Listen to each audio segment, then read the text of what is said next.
लता मंगेशकर के बारे में कई दर्जन किंवदंतियां हैं जिन्हें हमने आपने बचपन से सुना है। किंवदंतियों का कोई आधार नहीं होता, वह कितनी सत्य है इसका भी मतलब नहीं होता। लता मंगेशकर के गले की सुरीली आवाज के जादू के पीछे का रहस्य क्या है, ये भारतीय जनमानस के लिए शुरू से ही उत्सुकता का विषय रहा। इसके बारे में तरह तरह के किस्से लोगों के बीच में सुने जाते रहे हैं। इसमें सबसे मशहूर किस्सा रहा है, अमेरिका ने लता मंगेशकर का गला कई लाख डॉलर देकर खरीद लिया है, जो उनके मरने के बाद उनके गले पर रिसर्च करेंगे कि आखिर उनके गले में कौन सी ऐसी खासियत है जो उनकी आवाज इतनी सुरीली निकलती है।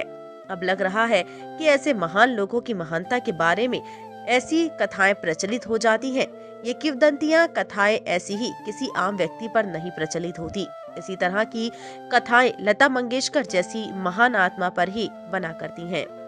दरअसल ये किंवदंतियां जनमानस के मन में पैदा भाव से उत्पन्न होती है। अभी भी बहुत से लोगों को ये जिज्ञासा है कि इस बात में कितनी सच्चाई है। ऐसा ही कुछ सालों पहले लता जी के बारे में एक और किंवदंती थी कि पाकिस्तान की तरफ से डिमांड थी कि पूरा कश्मीर हमसे ले लो, परंतु हमें लता मंगेशकर दे दो। ये तक कहा गया कि ऑल इंडिया रेडियो को एक पत्र दिया गया था जिसमें लिखा था कि हिंदुस्तान कश्मीर ले लो, परंतु लता जी को पाकिस्तान को दे दो।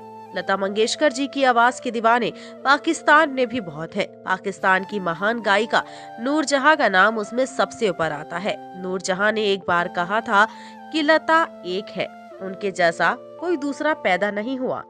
हमारे देश के महान नायकों के बारे में ऐसी किंवदंतियां उनके सम्मान में आती रही हैं।